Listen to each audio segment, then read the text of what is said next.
This video is brought to you by catbeast.com. Design your own custom snapbacks and hats. I don't want to sit here and tell you I told you so. But I'm going to do it anyway. I told you so! Exclamation point. I got 3 words for you people. It's coming.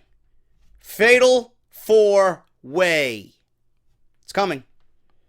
And last night was a true indication of what I've been talking about for the last month. Fatal 4-way. Universal Championship. SummerSlam. Lesnar. Reigns. Joe. And inconspicuous by his absence, Braun Strowman. We're going to talk about it. Last night, Monday Night Raw did nothing for me, as usual, on a Monday night. But that segment was fucking gold, man. That segment with Lesnar, Reigns, Joe, Heyman, and Angle was the best segment that WWE has produced on Monday Night Raw this year. Absolutely fucking fantastic. Fantastic.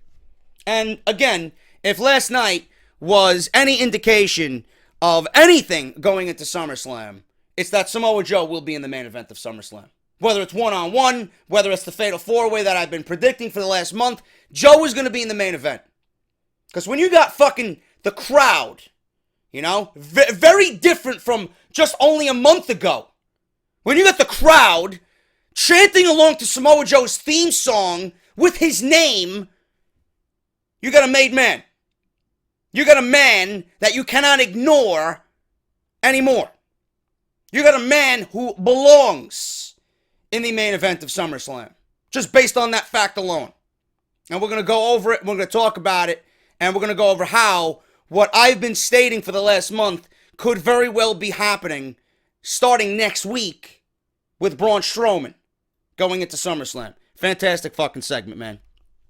On top of that, the only other thing on Monday Night Raw worth anything at all was Kurt Angle. It looks like they're speeding up this angle, and it might be a big thing for WWE going into SummerSlam.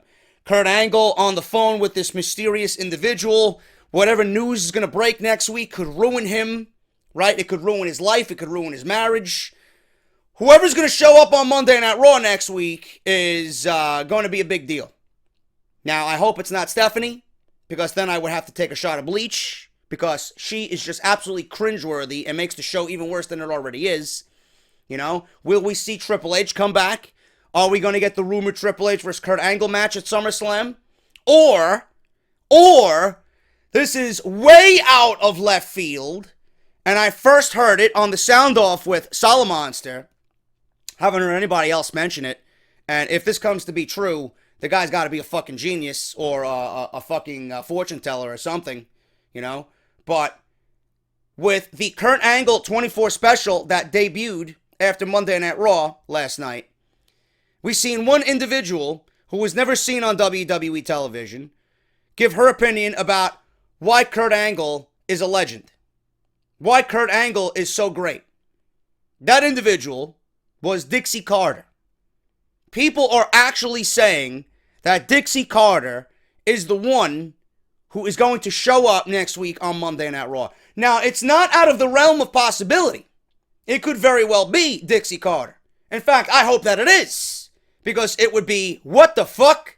And it would be something different and fresh from Monday Night Raw.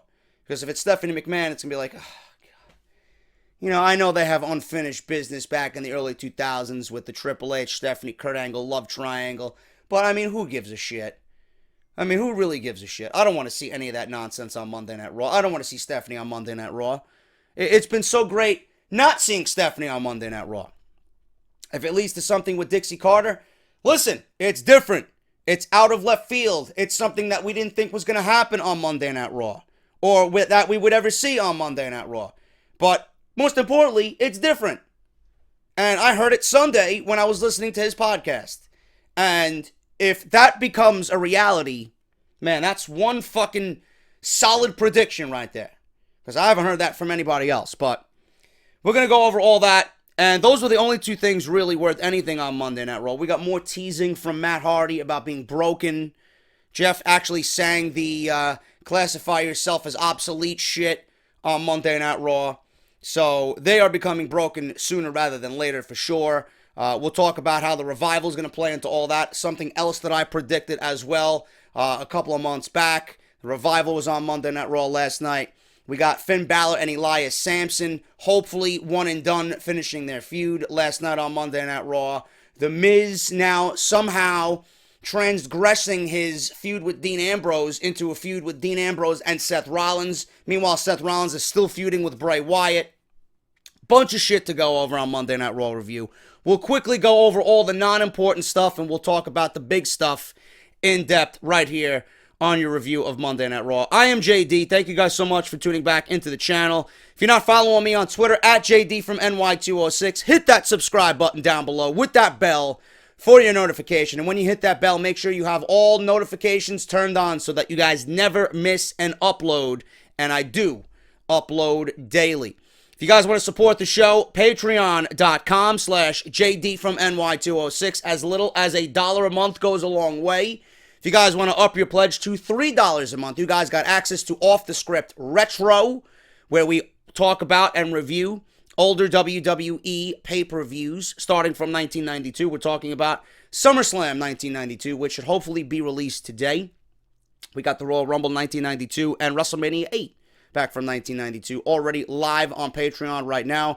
Also, you can listen to that exclusively only on the IRWNetwork.com, run by Eric Bischoff and his partner Nick Hausman with Bischoff Talks Wrestling. So that's IRWNetwork.com and Patreon.com/JD from NY206, the only places where you can listen to Off the Script Retro. Also with the Patreon, you guys get early access to Off the Script every single weekend and exclusive entry into my Discord chat, where we all talk about the hottest topics in WWE. Also, Audible still offering all new listeners. Thank you to everybody that treated Audible so awesome this weekend with the Great Balls of Fire pay-per-view. Audible offering all new listeners 30 days free. If you guys want to take advantage of that and you have not done so already, audibletrial.com/offthescript. 30 days free to try their service out. They're going to give you one free audiobook of your choice. If you got an iPhone or an Android device, you are all set.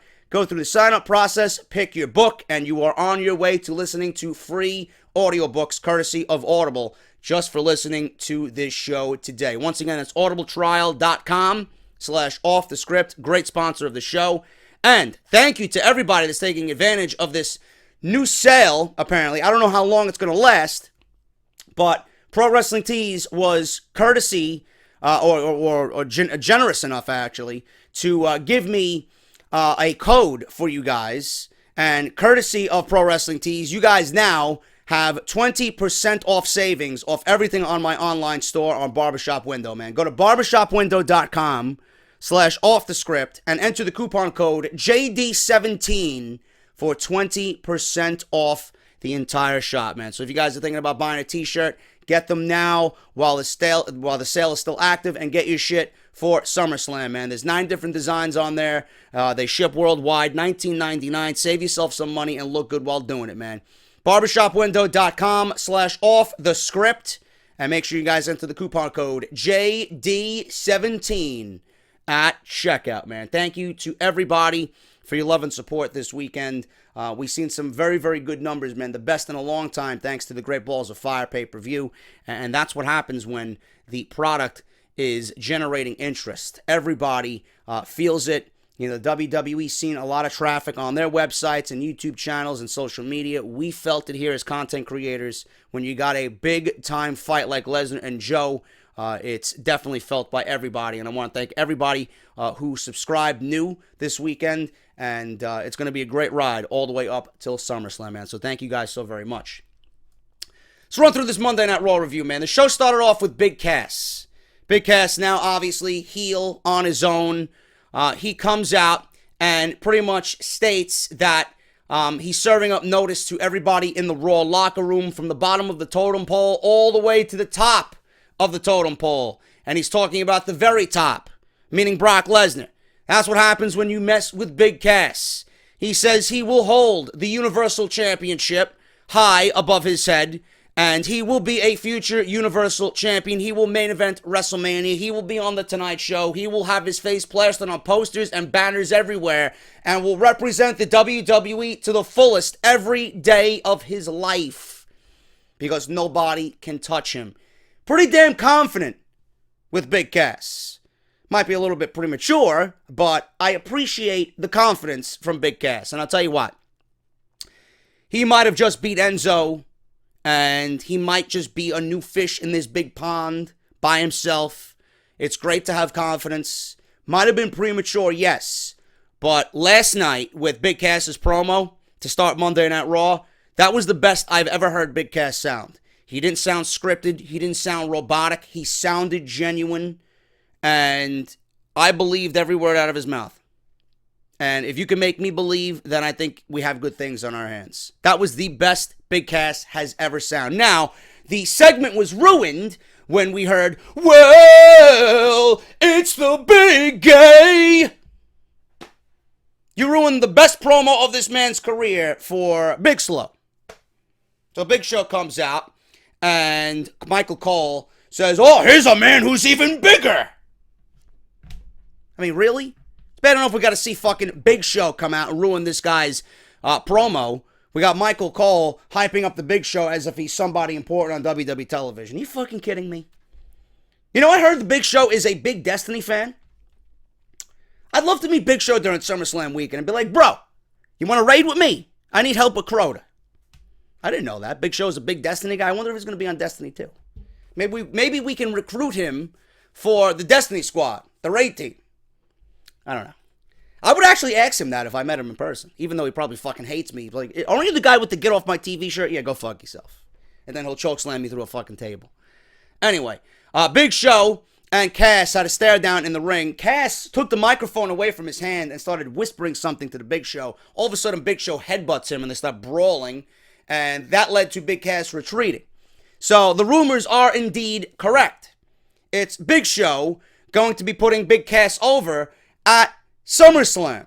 And this is a way for Enzo to get on the SummerSlam card because he will be in the Big Show's corner as he is supporting Big Show and hopefully beating Big Cass. Big Show is going to put over Big Cass. Big Cass is going to be made into a big deal. And this is exactly, you know, we can shit all over the Big Show. I could put him on shirts and this and that. He really isn't on TV all that much. But this is the perfect role for Big Show. If you want to use him, in the little time that you have left with him, this is perfect. Put over Big Cass. He did it with Braun Strowman. Do it with Cass. And it's the best use of Big Show at this stage of his career. You don't have him much longer. You got him about 6 months left. I believe his contract's up in January. So why not, man? You know, why not do it? Big Show, Big Cass, SummerSlam. Gonna put Big Cass over. Best possible way you could use Big Show at this stage of his career. Finn Balor versus Elias Samson. This was one of my concerns. We didn't see Finn Balor at Great Balls of Fire. I don't know how you didn't book Finn Balor on a pay-per-view, but that's just the inept fucking retards that you got working for WWE Creative. Elias Samson, I'm loving it. Who wants to walk with Elias? I do. I want to walk with Elias because I think Elias Samson's going to be a fucking damn good heel on Monday Night Raw. So he's in the ring. This match should have taken place at Great Balls of Fire. It did not. I was glad to see it last night on Monday Night Raw. Elias Samson sat in the ring, and he said from the bottom of his heart he needs the crowd to put their cell phones down and hold their applause until after he is finished. Now, if that doesn't, just generate genuine heel heat, I don't know what the fuck will, Put your fucking cell phones away. Hold your applause until after I'm finished playing, please. That's genuine, good, old-fashioned heel heat, man. Elias Samson's doing his thing. Said he wrote this song for Finn Balor. Finn Balor is not the savior. He's just a man. He tried to upstage me, but he just doesn't understand. Tonight I'll knock him off his pedestal. Not a single man was ever the same after I was through. Houston, we have a problem, and here it is. Finn Balor interrupt Elias Samson's Grammy award-winning nomination song. Comes out, does his thing. But this match, not bad. Not bad. Went 10 minutes. Elias Samson You know that little soccer kick that Finn Balor does so beautifully on the apron of the ring? Elias Sampson had that one well scouted. He caught the soccer kick, and he flipped Finn Balor over on the ring apron and landed on his elbow and shoulder that was just repaired surgically. That injury that kept him out for about 7 months landed right on his elbow and his shoulder. So that was the selling point of this match. Elias Sampson worked over that match. Finn Balor sold an injury. He came back towards the end. Sling blade, missile drop kick in the corner. Coup de grace off the top rope. 1, 2, 3. Finn Balor beats Elias Sampson clean. Now, what do you do here? Finn Balor clearly won this little mini feud. What do you do with Finn Balor? I don't know what they're doing with Finn Balor. Everybody's like, oh, Finn Balor is buried. Finn Balor sucks. Finn Balor has nothing to do. What is WWE doing? It's all wait and see. It's not his time. With professional wrestling, it's when your time is now, it's your time. You gotta wait. Be patient. It's not the time for Finn Balor to be in anything of great importance. Okay, you got Lesnar, you got Joe, you got Strowman, you got Reigns. Balor doesn't fit into those plans. When the time is right for Finn Balor to be at the top of the card, you will know. Right now is not the time. So what do you do with Finn Balor? I said this the last 2 videos. I've been saying this for weeks now. The Miz and Dean Ambrose needs to be done and over with. It's got to be done. I don't want to see it anymore. I don't think anybody wants to see it anymore. I don't know what they're doing after last night. With the Miz and the Miztourage and Ambrose and Rollins now getting involved. I don't know. But I would move quickly away from that, and I hope that WWE does indeed do that. We got 6 weeks left till SummerSlam. I hope WWE doesn't book anything with Rollins, Ambrose, and the Miztourage at SummerSlam. I don't want to see that. I don't want to see that. The Miz needs to move on from all of this shit. He needs something new. He needs something fresh. Something new and something fresh should come in the form of Finn Balor. And I mentioned this. Balor needs to win the Intercontinental Championship. Balor, a babyface, needs to hold the Intercontinental Championship. I'm tired of the IC title in the Miz's hands because of the way he constantly wins by cheating. I understand there's a need for cowardly chicken shit heels, but every fucking win? Every win is outside interference. It kind of gets fucking, you know what, enough is enough already. The Intercontinental Championship is a workhorse championship. Babyfaces have held that championship, main evented with that championship, and just fought night in and night out with that championship. That's what we need with the Intercontinental Championship. It wasn't doing any good in Dean Ambrose's hands. They put it back on the chicken shit heel, and it's just the same old song and dance with The Miz. Give it to Finn Balor. I think The Miz and Finn Balor in a feud for the IC title would be a great SummerSlam match, and it would actually give Finn Balor something of importance to do while you wait, and wait with him so that you can then insert him into the main event scene. That's what I'm thinking. Now, what do you do with Ambrose? I don't fucking know.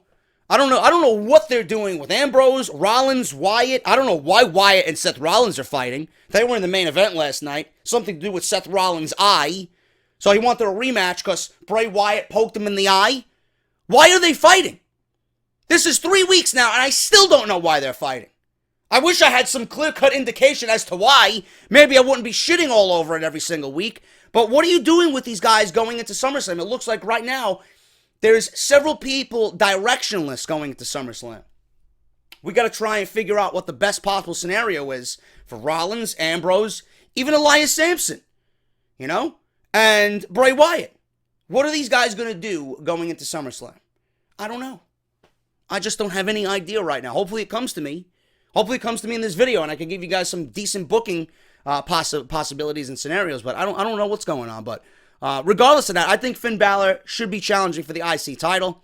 Balor beats Elias Sampson last night in 10 minutes. Coup de grace. Hopefully that is really a one and done feud. There's no more reason for Elias Sampson to come back and challenge Finn Balor. He talks shit. Balor came out, interrupted him. He beat him. Move on. Nothing else to prove here. Matt and Jeff Hardy walk out while Balor is walking up the ramp, and Matt and Jeff Hardy walk by Balor as he's exiting the ringside area. That does not happen for a reason. Now, I don't know what they're setting up for. I don't know what they're thinking, but you know what I was thinking when I seen that? I'm like, we got Finn Balor crossing paths with the Hardys again, right? I'm thinking Jeff versus Finn. Or maybe Broken Matt versus Finn. I don't know. I don't know. The possibilities are there. Speaking of broken, Matt and Jeff came to the ring to talk about their Iron match. Jeff said that they came up 1 second short in a 30-minute grueling Iron Man match, and everybody in the back thinks the Hardys are done, and the nostalgia pop has passed, and maybe we should fade away and classify ourselves as obsolete. So then the crowd broke out into delete, delete, delete chants.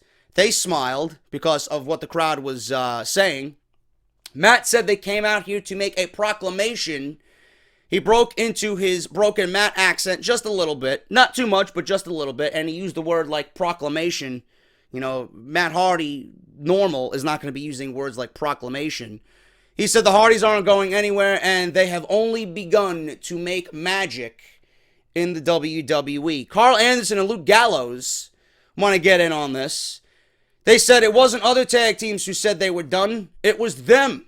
Anderson said they proved last night that they aren't the Hardy Boys of old. They're just the old Hardy Boys. I like that line. That was very clever. Gallows then said, "You nerds, get out of the ring and practice your magic elsewhere because we are the Magic Killers, and that ring belongs to us." Matt and Jeff clearly were not 100%. Matt was seen visibly limping, walking to the ringside area. They were fucked up. They were banged up. Don't even know why they even wrestled on tonight's show. But they challenged Luke Gallows and Carl Anderson to come down to the ring, and we had a nice little tag team match here. In the end, it only took 7 minutes. Gallows and Anderson defeated the Hardy Boys with a magic killer in the end for a 1-2-3. After the match, the Revival come out, and they attack the Hardy Boys. A knee right to Jeff Hardy's face, I believe it was, and then a shatter machine. A knee to Matt Hardy's face, and they gave Jeff the shatter machine. So they left the Hardy Boys laying in the middle of the ring. Hardys lost at Great Balls of Fire. The Hardys lost to Gallows and Anderson. The Hardys got their fucking asses kicked by the Revival and received the shatter machine for their efforts. I don't know. I am not a fucking magician myself. I am not a fortune teller, but I think Matt and Jeff will be broken sooner rather than later. Because, I mean, when the Hardys first came into the WWE, they were untouchable. They were not losing. They didn't lose a match at all. Then they lost the titles to Sheamus and Cesaro, and now they're on some really nasty losing streak. They can't do anything right. And I mentioned on Great Balls of Fire in my review, you know, I think Matt and Jeff Hardy need to go into another realm, or they need to become something else to start getting back to their winning ways. And that might be becoming broken. And I mentioned this, and I feel it. You know, the Revival didn't come out for no reason. Gallows and Anderson aren't going to play a major role at SummerSlam. They're not going to have anything to do with SummerSlam. They were just a catalyst, and again, proving what I am saying could possibly come true. The Hardys are going to have to revert back to being broken to start challenging everybody else again, because right now, the nostalgia act that is the Hardys is wearing thin, and they know it. They know it. The Revival comes out, shatter machine to both Hardys. I see that being a championship match at SummerSlam. I don't see Sheamus and Cesaro holding the titles going into SummerSlam. I think the Hardys, if it doesn't happen after SummerSlam, it's definitely going to happen before SummerSlam. I would love to see Matt and Jeff be broken going into Brooklyn. Now, if you got the broken Hardys winning the championships and then have a nice little mini feud with the Revival, you know, get one win over the Revival come back and take the titles from the Hardys soon after SummerSlam, and then the Hardys go on their separate ways, then we get Jeff the Enigma on his own, and then Broken Matt on his own. Fine, I could deal with that. But the end result here for SummerSlam is going to be the Revival versus the Hardys at SummerSlam. And what I stated was, I think the Revival are going to be the team that break the Hardys. You know? Shattered machine, broken, they all mean the same thing. I like it. You know, the Hardys may not be broken right now, but they are appearing to be cracked or shattered. They're not full-blown broken yet, but it's going to happen sooner rather than later. And last night was a clear indication that we are very much on our way, more so than ever, to the Broken Hardys debuting in the WWE. The Mizzies! Give me a fucking break, man. Thank God this was quick and painless. The Mizzies. Miz TV. Giving out awards, right? He gave an award to Bo Dallas. He gave an award to his wife. He gave an award to himself. This all led to Dean Ambrose being provoked to come out when he opened the envelope about the greatest man in WWE. He said, Dean Ambrose. Nah. Dean Ambrose ain't the greatest man in WWE. Just kidding. He said the winner is the greatest man in the WWE, me. The Miz gives himself an award. So he said he would defeat Dean Ambrose like Great Balls of Fire. He did it. He said a lot of people talk a good game, but he did what he said. He pointed out the Hardys, Akira Tozawa, Seth Rollins, all being losers at Great Balls of Fire. Called them frauds. He said then when they speak, it's just noise, but when the Miz speaks, it's truth. He then predicted Dean Ambrose would cave under pressure of going against the WWE's biggest box office draw, and he did exactly that. He caved under the pressure, and he did not win the Intercontinental Championship at the pay-per-view. Now, Dean Ambrose did come out, and he tackled The Miz. Again, I'm like, Jesus Christ, is this still going to continue on? Are we still going to get The Miz and Dean Ambrose? I mean, enough is enough already. You know, so all of a sudden, out comes Seth Rollins. Dean Ambrose and Seth Rollins, like days of old in the Shield, cleared the ring, and Bo Dallas, Curtis Axel, and The Miz with his wife retreat. So I don't know what's going on here. Seth Rollins came out to help Dean. I don't know what for, but clearly it's going to play into the bigger picture.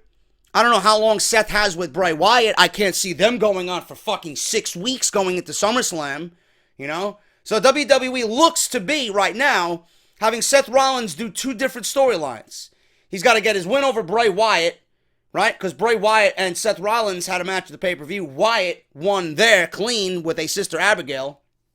And then they fought in the main event on tonight's show, and Bray Wyatt won again. And now he's getting himself involved with Dean Ambrose and The Miz. So you got Seth Rollins doing two different things right now, but for what reason? One has to finish before he can fully invest himself in the other.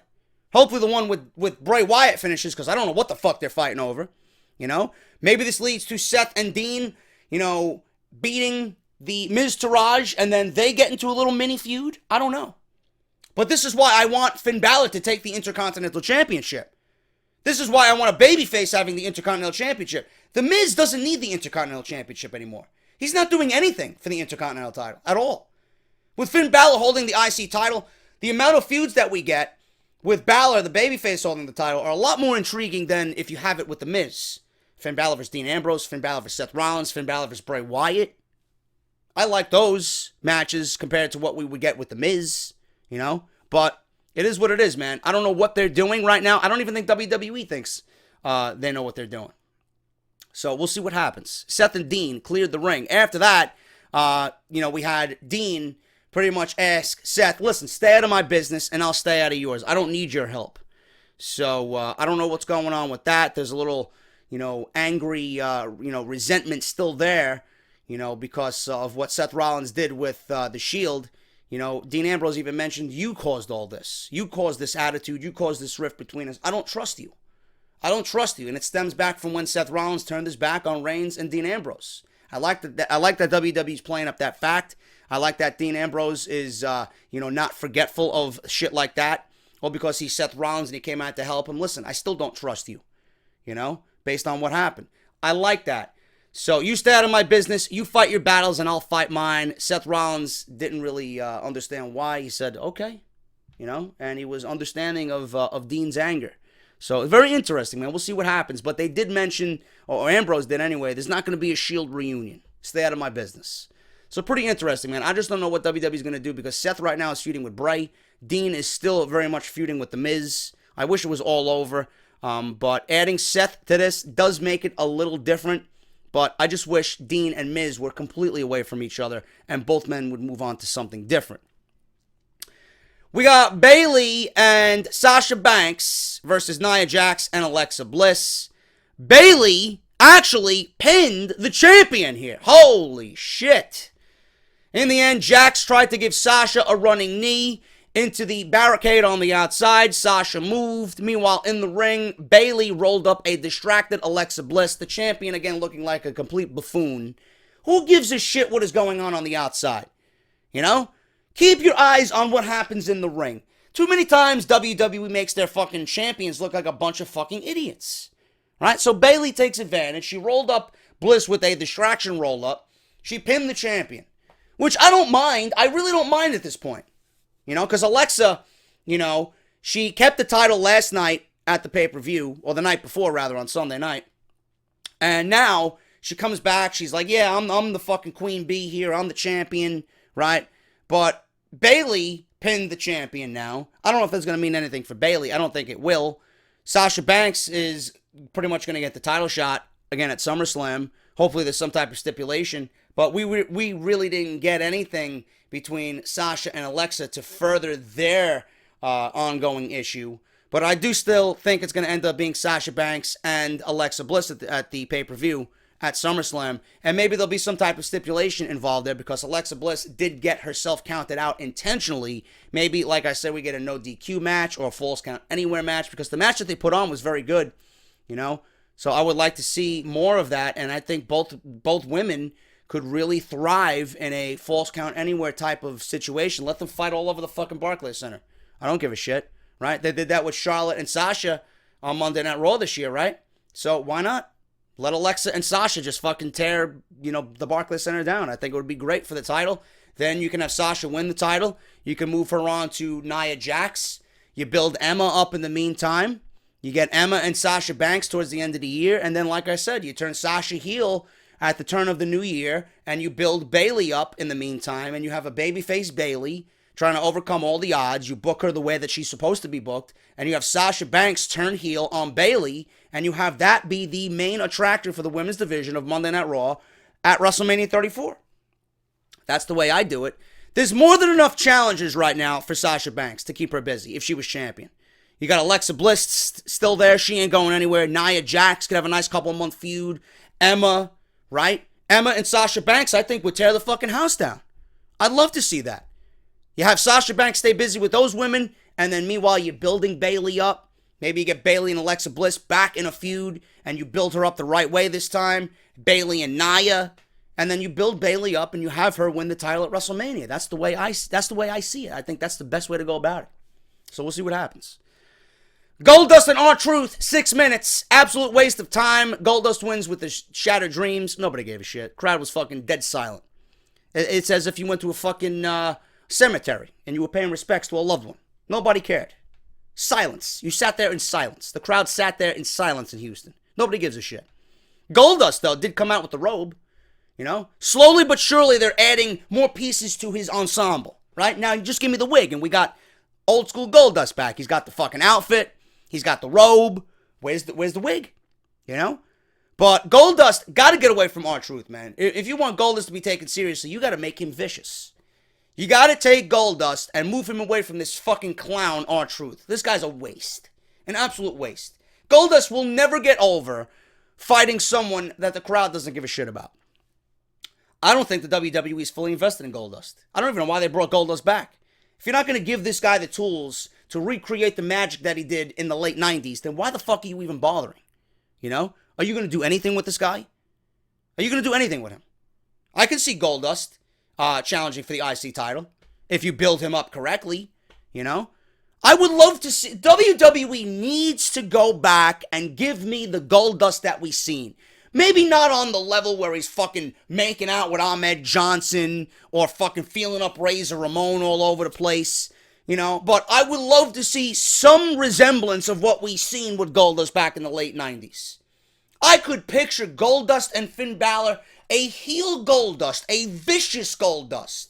You got the homoerotic shit, but deep down Goldust is vicious. I could see him doing that to Finn Balor, challenging Finn Balor for the IC title in a little mini feud that maybe will last, a nice little build towards a pay-per-view. I could see that. I could definitely see that. I could see Goldust playing into the Finn Balor and the demon thing, doing the same thing he did with, like, Razor Ramon when they feud over the Intercontinental Championship back in the 90s. I'd love that. You got to get him away from R-Truth. And you got to build him up that resembles the Goldust of old. Otherwise, this is not going to work. Because right now, all the crowd sees is a 47-year-old Goldust who's completely out of the fucking element in 2017. You got to do something that really is going to, make the fans care. A feud with R-Truth is not going to make them care. Move him away. He beat him. It's over. What they do with Goldust from here on out, I don't know. But right now, nobody gives a shit. You got to change that. Otherwise, dump it. It's a waste of everybody's time. The best part of the show, and something that I talked about in 2 previous videos. Great Balls of Fire review. If you missed it, it's live on the channel right now. And I did what we learned from Great Balls of Fire. And I went over exactly what would happen on this show. And exactly what we seen last night is exactly what I talked about. Simple. This is simple economics, people. Simple. In short, Angle comes out. Angle introduces Brock Lesnar. They're in the ring for the first time in God knows how long. They mentioned their war back at WrestleMania, right? Back in Seattle. Lesnar walks out, Heyman walking with this bravado. You know, he's got this nice little spring in his step. Lesnar comes out. No fireworks, by the way. People ask me on Twitter, JD, what's with the fireworks?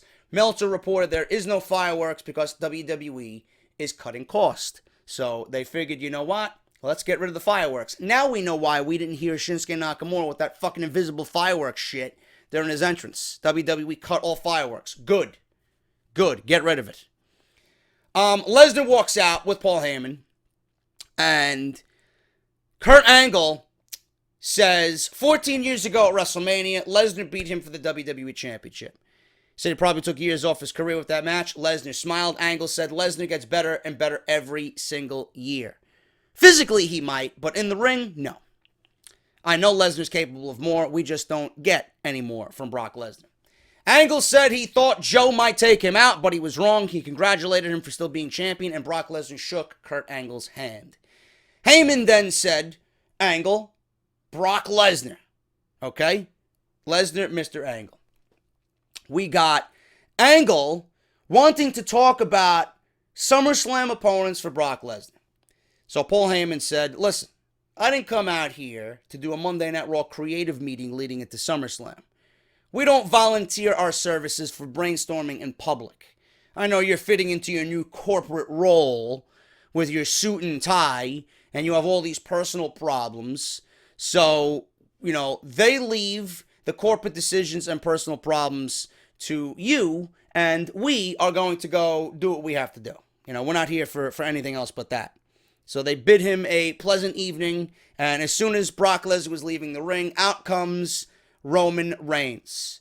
Roman Reigns, standing in the ring with Angle. Angle immediately says, Reigns, what are you doing here?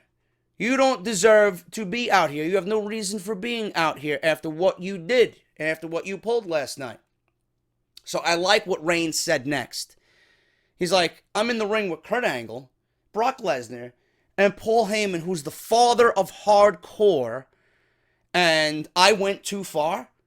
Are you kidding me? You guys were all a part of the Attitude Era. We all know how that went. You destroyed everything. You blew everything up. Angle, like playing a corporate shill right down to the fucking, very last lace in his shoe. He's like, that was then, this is now. It's exactly how it is. That was then, this is now. So we got Roman Reigns pretty much saying, listen, you can thank him because I took out Braun Strowman when you didn't know how to. Then he looked over at Lesnar, and I love this from Roman Reigns. I loved it. He looked over at Roman Reigns when he said, I took out Braun Strowman because you, Angle, didn't know how to. And then he looked over at Lesnar and says, and you're never around to do anything about it. That's when shit really picked up. That's when shit really picked up. So, you can make things right. You could make things right. Do me a favor, Angle. You owe me one. And what you could do for me is give me him at SummerSlam. And he points right over to Brock Lesnar. So now you know business is fucking picking up big time. So Paul Heyman tried to say something. Lesnar took the mic.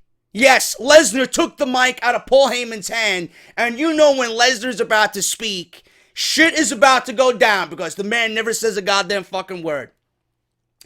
So he's like, you got to be kidding me. If you think you deserve a title shot, you don't deserve shit. he says. And he said exactly that. You don't deserve shit.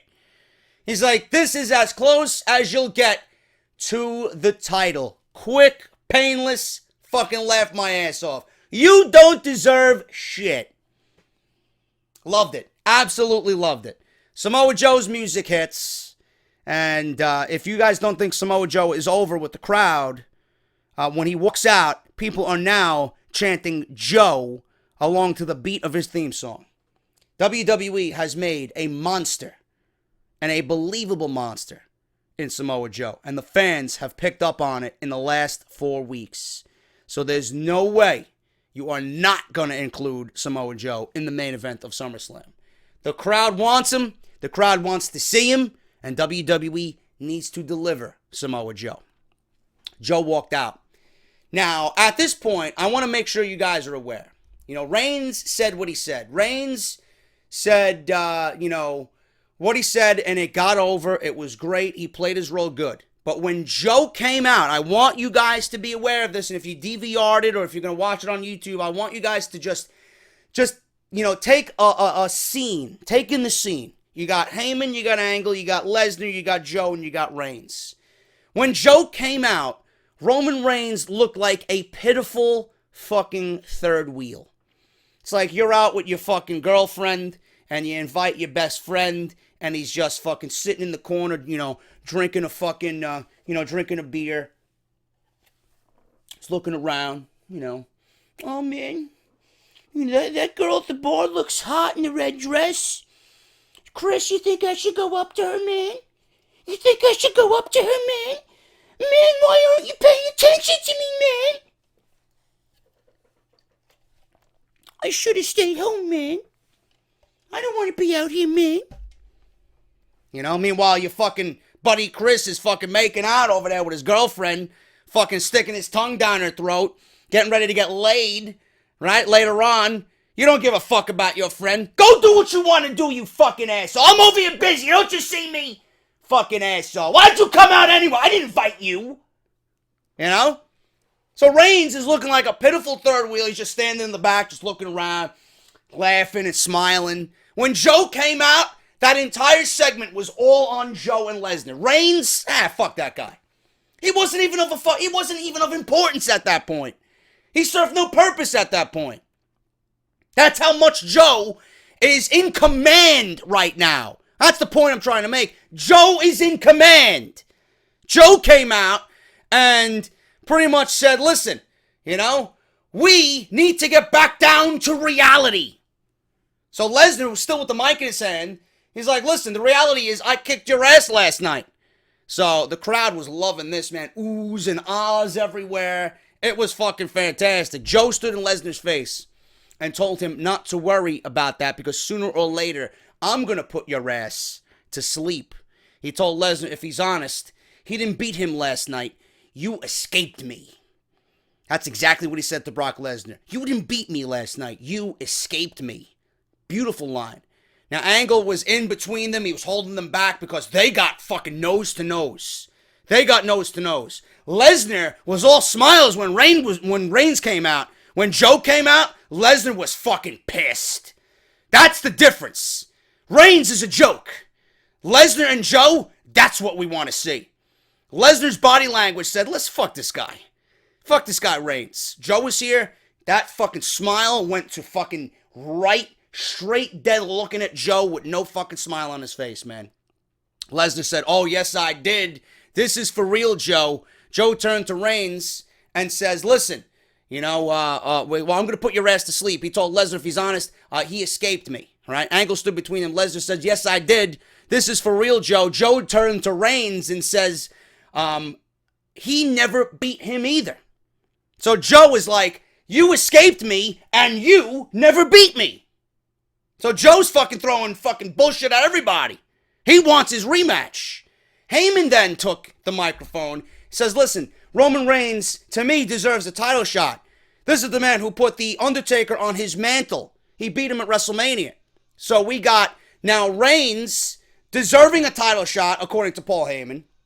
And then Paul Heyman's like, mark my words, My words hold a lot of weight around here, believe it or not. You will never get another shot at the Universal Championship ever again. So, we now have Joe pointing at Heyman, saying, listen, Brock, look at this. Look at this. This is your advocate, right? He's protecting you from me. You're scared. You know? He said Heyman knows at the bottom of his soul that he's the man. So when Lesnar pointed at Reigns, Joe says, hey, you look at me right now or we're straightening this out right now. So Joe was like, listen, you look at me, Lesnar. You look at me. If not, we're going to fucking take this shit outside right now. Beautiful. Absolutely beautiful. He said Heyman knows he has Lesnar's number. Reigns, again, fucking making little wisecrack jokes in the corner. Yeah, you showed the whole world last night. Joe pointed at Reigns and says, hey, you're real tough for a man who got beat down by Braun Strowman last night. So Reigns is like, look at me. Now look at Braun, if you can find him. Absolutely beautiful fucking segment. Absolutely beautiful fucking segment, man. Angle looked fucking stressed the fuck out. So he made a number one contenders match between Reigns and Joe next week on Monday Night Raw. So the winner of that match, as of right now, is going to challenge Brock Lesnar at SummerSlam for the Universal Championship. But somebody is missing. You think Braun Strowman's going to go quietly? You honestly think Braun Strowman's going to go quietly? You got Lesnar who's the champion. Lesnar's in SummerSlam, right? He's in the main event. Lesnar has no factor here. It's all about Joe Reigns and Strowman. So Joe did exactly what I told you he was going to do. He was going to come out and say, listen, you escaped me. I want my shot because you know I can beat you. I took you to the limit. Heyman's like, no, you're not getting another shot. Reigns is like, listen, I took out Braun Strowman. I deserve to be in the main event now because nobody else would do it. I had to do it. And now I want Lesnar. Angle's like, listen, you ain't getting shit. Lesnar's like, you ain't getting shit. What do you deserve? Joe was like, how are you even speaking right now? Braun Strowman beat you. I deserve the shot. So they all have their case for getting a shot. But Braun Strowman is the one here who beat Reigns and who wasn't there. He's not even in this conversation. Meanwhile, he's the one who should be in the conversation because he was the only one who won on Sunday night. So what do you think he's going to do? He's going to limp to the fucking ring, right? He walked away without asking for medical attention on Sunday night. He's going to limp to the ring. He's going to come to the ring, and he's going to say, fuck you guys. I'm getting the title shot. Braun Strowman's going to destroy everyone next week. It's going to end in a no contest. So what do you think's going to happen? You're going to get Lesnar, you're going to get Strowman, you're going to get Reigns, and you're going to get Joe in a fatal four-way at SummerSlam. And it's going to happen, and it's going to be fucking magnificent. This was the best segment all year on Monday Night Raw, man. I don't know if it was scripted. I don't know if it was scripted or not, but it felt real as fuck, man. That's what happens when you have two legit fucking guys and Paul Heyman in the ring. Everything just feels legit. The Universal title, just based on what happened, just based off the words of Heyman, off Joe, and off Lesnar, just took that title to a next level. Just based on their words, it made the title feel important. Reigns did a good part, but when Joe got there, Joe, that was his world. Reigns was like a third wheel. Reigns was the third wheel. But they all played their parts perfectly. This ended in a fantastic way. This was the best segment on Monday Night Raw. If you guys go back and watch anything from this show, that is it. I absolutely loved everything, and I can't wait to see what happens next week. I hope I'm proved right with Braun Strowman coming in, fucking things up, and Angle has no choice but to take 4 fucking egos, 4 alpha males, 4 combustible elements, and puts them in one match at SummerSlam. That is going to be absolutely fucking fantastic. Moving on here, man. Finishing up this review. Cedric Alexander and Akira Tozawa versus Noam Dar and Neville. We had Tozawa and Cedric win here. If you guys watched the pre-show for Great Balls of Fire, Neville crotched Tozawa on the top rope and kicked him right in the face for a very unenthusiastic and lame victory at Great Balls of Fire to retain the Cruiserweight Championship. On Monday Night Raw, Tozawa did the same thing, but he crotched Neville on the top rope and then delivered a beautiful fucking senton splash off the top rope. Nailed Neville 1, 2, 3, pinned the champion. So it looks like we're getting set up for another rematch for Akira Tozawa to fight Neville for the Cruiserweight Championship. I would not book that at SummerSlam.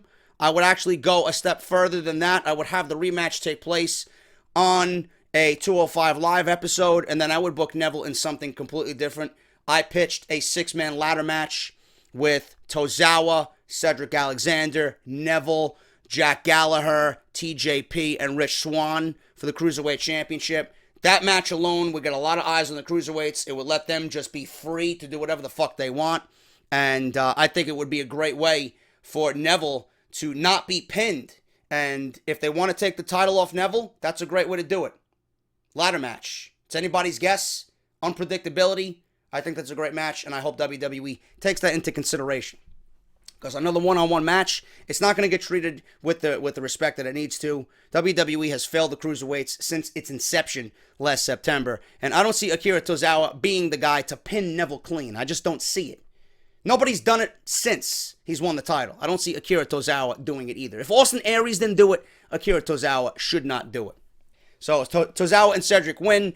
They move on. Apparently there is a last man standing match with Noam Dar and Cedric Alexander on 205 Live this Tuesday. We got Bray Wyatt versus Seth Rollins here in the main event. Bray Wyatt, another victory. Another victory. Two days in a row. We got Bray Wyatt beating Seth Rollins. I don't know what the fuck's going on, but we had another headbutt to Seth's eye. Apparently the eye or the scratched cornea is what they're calling it. We had a super kick to Bray. Bray headbutt Seth's eye that was injured from the night before.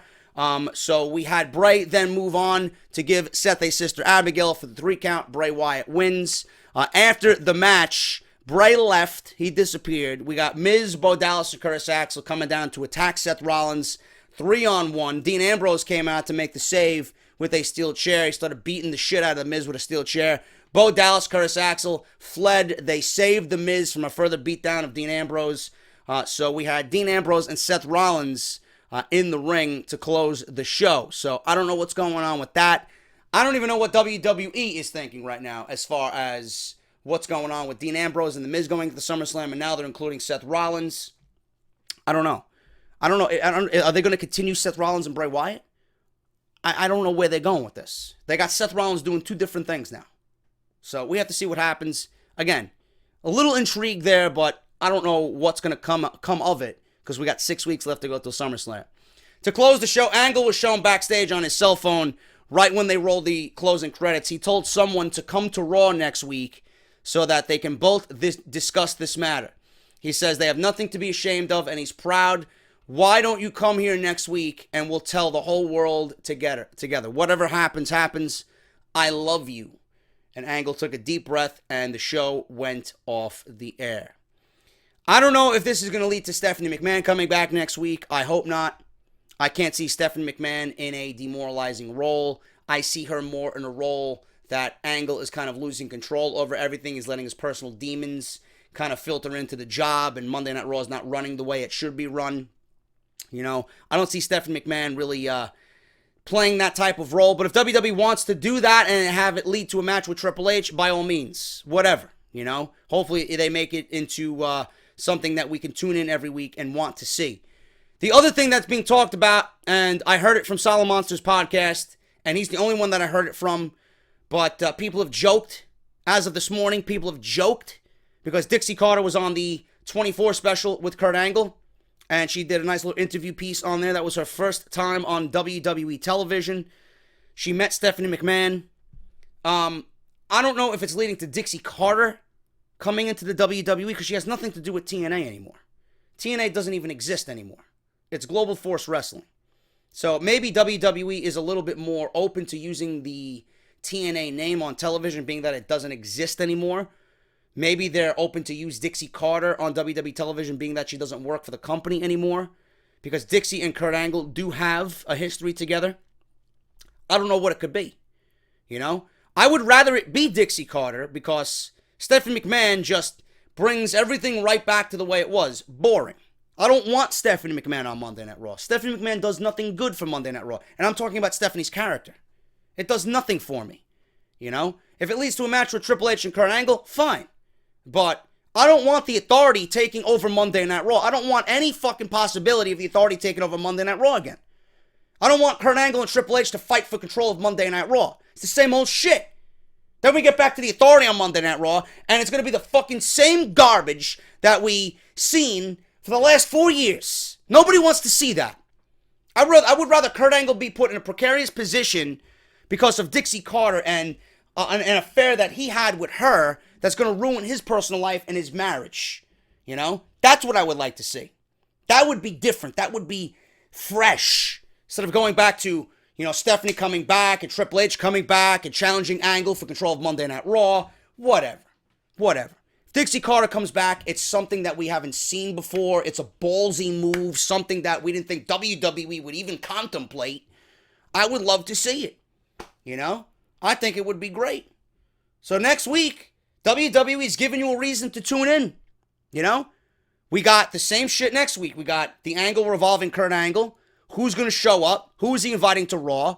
Joe versus Reigns for the number one contendership. Braun Strowman obviously is going to play a major part in that. Monday Night Raw, they made it must-see already. You know? Just based on that, I mean, the Joe segment with Lesnar and Reigns and Angle and Heyman, to me, they made this a thumbs-up show. That's how great that was.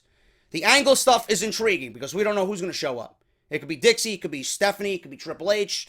We don't know who the fuck it's going to be. You know? But they gave you a reason to watch next week, and that's all we can ask. So I'm excited to see what happens, especially the Braun Strowman stuff. What is Braun Strowman going to have to say, and how does he feel about being left out after he's the one who beat Reigns, and after he's the one who should really be the number one contender? You know? We'll see what happens, man. Monday Night Raw did its job. They're going to make you watch next week. They set up shit for next week, and that's all we can ask, man. All we want is a reason to watch, and they've certainly given us that with next week's show. Thank you guys so much, man. That's your Monday Night Raw review. If you enjoyed, hit that thumbs up. I will see you guys for SmackDown Live, as always, as we review Tuesday's show. We got Nakamura and Baron Corbin tonight. Don't know why we're getting that before the pay-per-view, but we'll see what happens with that. And then AJ Styles, the new United States champion. What is Kevin Owens going to have to say about that? Hit that thumbs up. Follow me on Twitter at JD206. Hit that subscribe button down below. And I will see you all for SmackDown Live. I'll talk to you later.